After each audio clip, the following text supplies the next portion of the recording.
Hello everyone, good morning. Today now I am going to explain you chapter 3rd from cocoon to silk. We have learnt about life history of silkworm and now I am going to explain you cocoon to silk. All of first इससे पहले अपन कुछ activity देख लेते हैं यहाँ पे जो रह गई थी। जैसे कि यहाँ पे आप एक एक्टिविटी करनी है, बहुत सारी सिल्की क्लॉथ लेने हैं, कहीं से भी टेलर से ले सकते हो, कहीं से भी आपको ढेर सारे सिल्की क्लॉथ इकट्ठे करने हैं। मम्मी से है, कोई भी आपकी दादी वगैरह है, फिर उनको अलग अलग टाइप्स के सिल्क की उसको पहचान करनी है, कौन सा मूंगा सिल्क है, कौन सा मालबेरी सिल्क है और कौन सा टसर सिल्क है। इस तरह से अलग अलग सिल्क को वेराइटी को आपको अलग अलग लेके आपको स्क्रैप बुक में चिपकाना है। देन आफ्टर उसको लेबल करना है और उसको हाथ लगा के पहचानना है कि किस किस में क्या डिफरेंस है। फिर दूसरी एक्टिविटी आपको करनी है, आर्टिफिशियल फाइबर्स थ्रेड और आर्टिफिशियल सिल्क थ्रेड लेने हैं एंड प्योर सिल्क, दोनों टाइप के थ्रेड्स लेने हैं। फिर उनको बर्न करना है। और इसी तरह से आपको वूल को भी, जैसे कि वूल के बारे में अपन ने पूरा इस चैप्टर में पढ़ चुके हैं, वूल से क्लॉथ कैसे बने, तो वहाँ पे वूल फाइबर भी लेना है। फिर इनको बर्न करेंगे तो आप देखोगे कि इनकी स्मेल वूल की और सिल्क की एक जैसी है और आर्टिफिशियल फाइबर की अलग टाइप की स्मेल आती है। फिर है आपको फोटो पिक्चर, यहाँ पे पिक्चर लेने हैं, पूरी लाइफ हिस्ट्री ऑब्जेक्ट जो कि अपन पढ़ चुके हैं, ये life history of silk moth. ये पिक्चर्स आप देख सकते हैं। ये सारी पिक्चर्स आप ड्रॉ कर सकते हैं कलरफुल, या फिर आप ऐसे अलग अलग कटिंग करके अलग अलग ले सकते हैं। फिर एक एक्टिविटी करनी है जिसके अंदर आप ये सारी पिक्चर्स को अलग अलग कटिंग करके फिर इनको मिक्स करना है। बहुत सारी ऐसे जैसे एक ही पिक्चर की चार पांच ले सकते हो, तो ऐसे चार पांच साइकिल बन सकती है। तो इसमें आपको गेम खेलना है जिसमें आपको इनकी मतलब पूरा साइकिल वापस आपको ड्रॉ चिपकाना है। जो फास्ट जल्दी करेगा वो विनर होगा। इस तरह से आपको करनी है और देन आफ्टर उसको थोड़ा एक्सप्लेन भी करना है। फ्रेंड्स के साथ ऐसी एक्टिविटी आपको करनी है। अब अपना टॉपिक है next, from cocoon to silk. यहाँ पे आज हम पढ़ेंगे cocoon to silk. For obtaining silk moth are reared and their cocoons are collected to get silk threads. यहाँ पे सिल्क थ्रेड प्राप्त करने के लिए, सिल्क ऑब्टेन करने के लिए मोथ को रियर्ड किया जाता है, पाला जाता है और उनके कोकून से बाद में सिल्क थ्रेड कलेक्ट किए जाते हैं। फर्स्ट है rearing silkworm. A female silk moth lay hundreds of eggs at a time. एक समय में फीमेल जो होती है वही एग ले करती है और वो हंड्रेड्स, बहुत सारे हंड्रेड्स में ले करती है। The eggs are stored carefully on strip of cloth और paper and sold to silkworm farmer.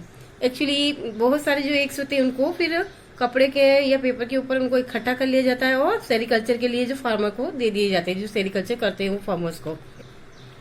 The farmers keep eggs under hygienic conditions and under suitable conditions of the temperature and humidity. अब ये farmers क्या करते हैं, अच्छी hygienic, उनको hygienic conditions मतलब देते हैं और प्लस उसको टेम्परेचर मेंटेन रखते हैं। उनको जितना टेम्परेचर चाहिए उतना उनको दिया जाता है, वार्म किया जाता है और ह्यूमिडिटी यानी कि नमी भी वहाँ पे उसके अकॉर्डिंग रखी जाती है ताकि वो अपना जीवन यापन कर सके, ऐसे कि मतलब एग से लार्वा हैच हो सके।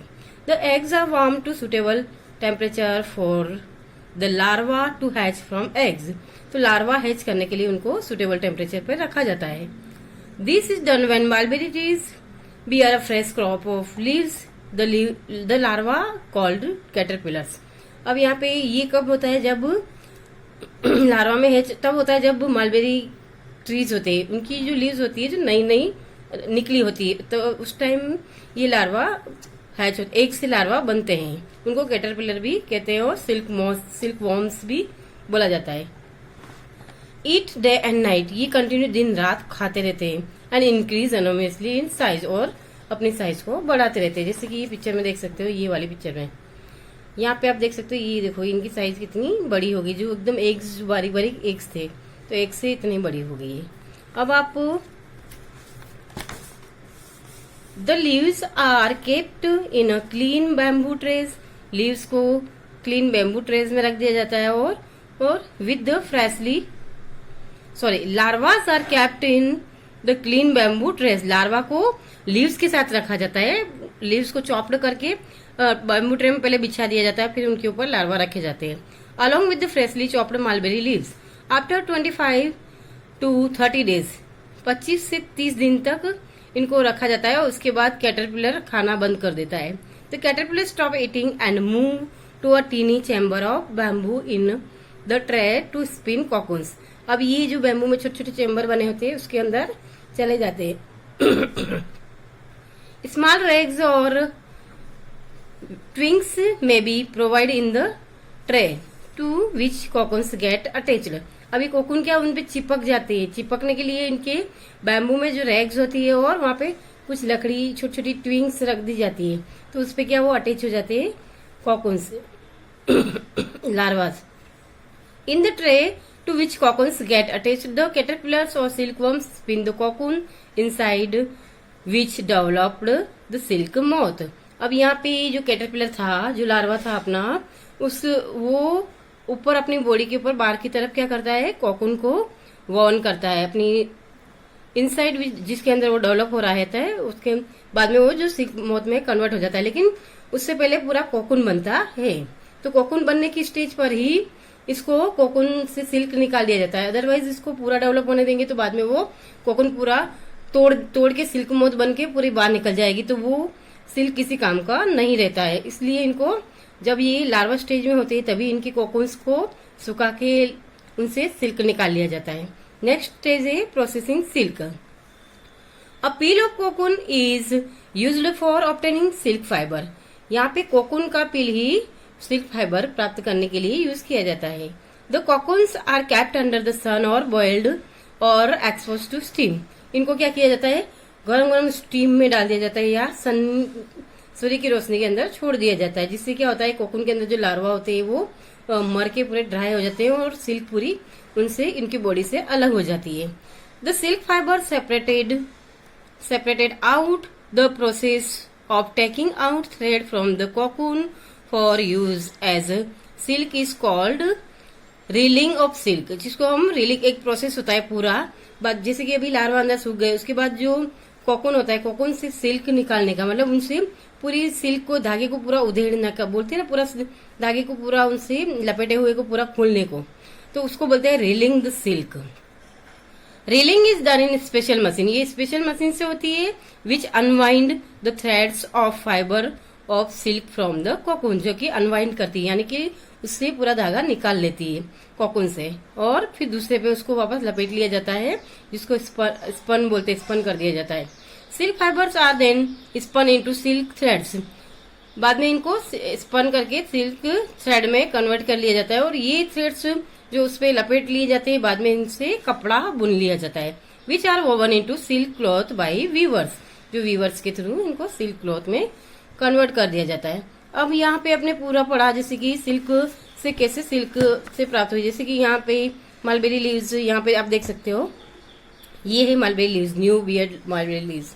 फिर इनके ऊपर जो कोकून है ये इसको पूरा खाते रहते हैं, लीव्स को खा के फिर यहाँ पे ऑल ऑफ अस ये स्टेज है, यहाँ पे ए स्टेज, यहाँ पे ये है मोथ है, सिल्क मोथ। इसने बहुत सारे अंडे दिए हैं जो एक्चुअली इन लीव्स के ऊपर दिए हैं। फिर दूसरी स्टेज है, फिर आप देख सकते हो लार्वा से कैटरपिलर बना, कैटरपिलर से कॉकून्स बना, इधर कॉकून से फिर वापस सिल्क मोथ प्राप्त हुई। इस तरह से पूरी लाइफ साइकिल चलती है जो आगे अपन ने देखी थी। यहाँ पे आप देख सकते हो पूरी लाइफ साइकिल यहाँ पे।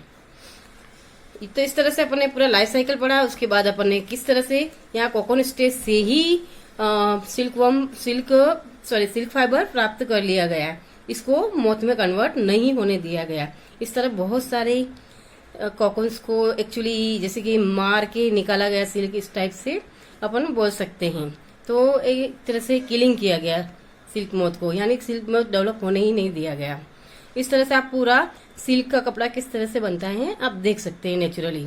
फिर इसके बारे में एक स्टोरी है कि कहा जाता है कि अभी एग्जैक्टली तो मालूम नहीं कि सिल्क कहाँ से मिला है, एक्चुअली ये डिस्कवर हुआ कहाँ से। तो यहाँ इसके लिए माना जाता है कि ये चाइना में सबसे पहले डिस्कवर हुआ। वहाँ एक रानी थी तो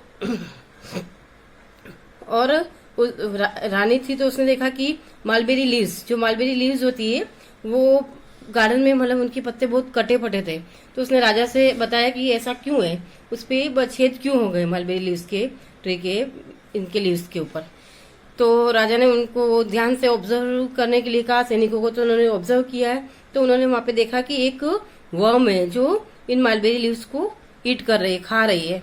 और बाद में उसने देखा कि वो वहां पे उसके बॉडी के ऊपर कुछ स्पिन कर रखा है, व्हाइट व्हाइट कुछ ऐसा हो गया है। तो एक्चुअली वो वहां बैठ के चाय पी रहे थे, तो उनके मग में गिर गया एक। तो मग में गिर गया तो उन्होंने जब निकाला ऐसे, वो मग में गिरने के बाद वो क्या सेपरेट हो गया, अलग हो गया लार्वा से। कोकून गिरा तो लार्वा से अलग हो गया। तो फिर इसको पकड़ के निकाला तो पूरा धागा लंबा खींचता गया। तो उन्होंने देखा है कितना शाइनिंग वाला लुस्ट्रियस लार्वा है, कितना चमकीला फाइबर है।